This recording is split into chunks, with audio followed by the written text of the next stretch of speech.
Hey, what's up, street gods? It's Eric from the Eric from Street Photography Blog. So I want to give you guys some practical tips on how to become a content creator.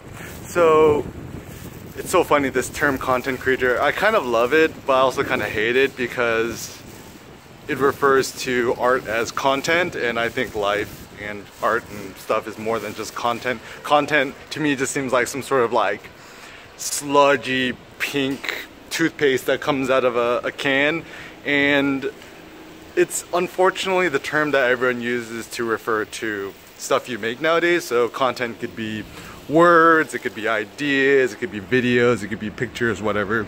But I do like the idea that you are a creator, because to be a creator is a lot more empowering, it's a lot more active. It infers that you're making something. And my big epiphany recently is, if you want to be happier and more empowered in life, just create more stuff, just make more stuff.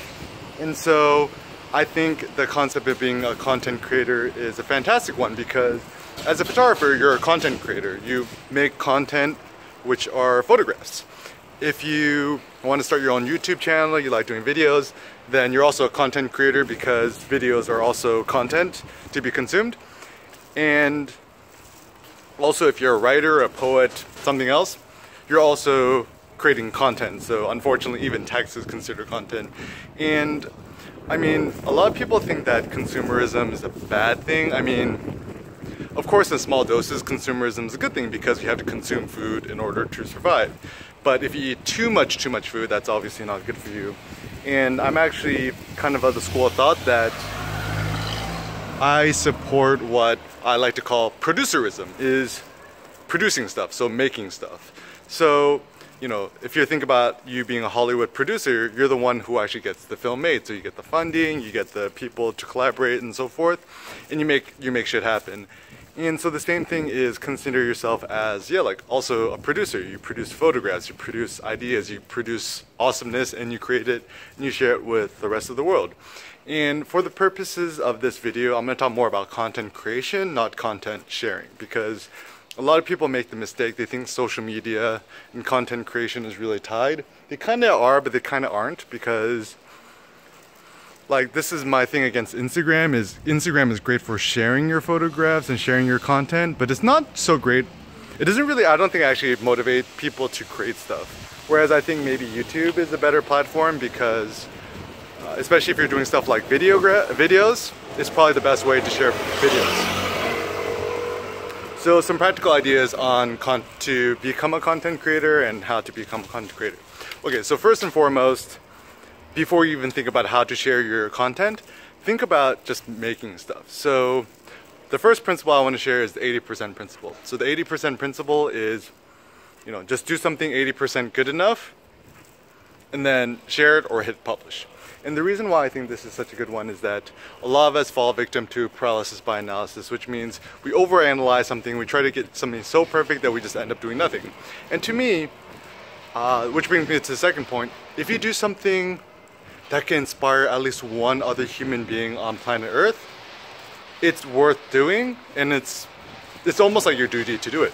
So even as a photographer, if you could create an image that inspires somebody to also make more of their own photos, or brings more joy into people's lives, then I think your job as a photographer is a very important one. Or even you as a writer. Don't think about getting like millions of followers, because that's kind of unpractical. Just think about, you know, is there one other human being on planet Earth, which is full of like 10 bajillion people, that can inspire and motivate? Then that's worth it. Another tip I would give you is that a lot of the times we let excuses kind of get in our way. And not to talk about excuses as being some sort of negative, pejorative thing where it's like, wow, you know, all these like fakers trying to make stuff and they're just faking and they're just whatever. I would actually recommend thinking about this way.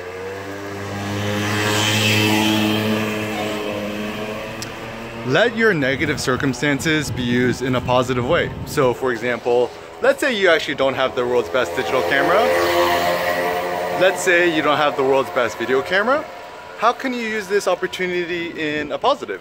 So for example, let's say you don't have a fancy digital camera or video camera, just use your phone.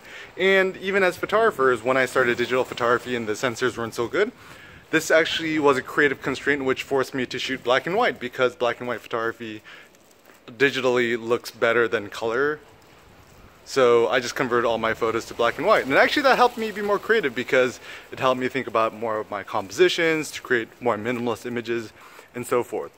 And, you know, even when I was starting to do video editing and stuff like that, I just used iMovie and GarageBand, because that's all I had access to, and all the other technology just seemed more complicated. And it was good for me too, because I was able to keep things simple and just helped me be more productive and produce and create more. And moving forward, to be a content creator is to, another practical tip is, when you're creating and sharing stuff, just don't look at the stats, don't look at the comments, don't look at the view counts, don't look at the likes, because that will actually discourage you from continue to create new stuff. And think about it this way, is that also as a content creator, I would actually practically recommend focus on quantity over quality. And this is a very controversial point, but the reason why I encourage focusing on quantity over quality is that quality is such a subjective measure. Like, who knows what something is that's quality and something that's not quality? And it's not a real measure that's, I think, useful. I would actually say, like, study some of the great painters. Like freaking Monet, he painted like thousands of paintings in his lifetime, but of course we only know the few masterpieces, because these are the only ones that have gone famous. But he had to go through the training of creating thousands of paintings in order to create a few good ones. And even photographers, like, you know, Henri Cartier-Bresson has a saying, you know, your first 10,000 photos are your worst.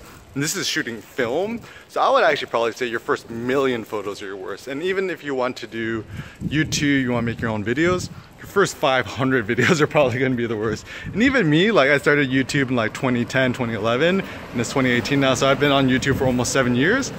Even now, like, I'm like, dude, my videos aren't like that great, but I think, and this is also another saying, is that content is king, which means it's the sincerity and the authenticity of your ideas and the things that you're sharing is more important than actually the subjective quality of your video production or your audio. So for example, I'd rather watch, you know, a video that was shot on an iPhone that is actually super inspiring, rather than just, you know, watching a video that's shot on a super high-end video camera that actually has no sort of authenticity or emotional content.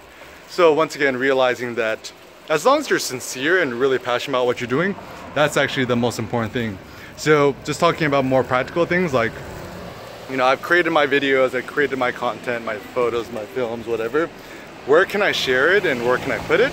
Then my practical suggestion is, and this is advice I really wish I gave myself a long time ago, is create your own website, create your own blog. I generally recommend bluehost.com and then using wordpress.org as a framework to host your stuff.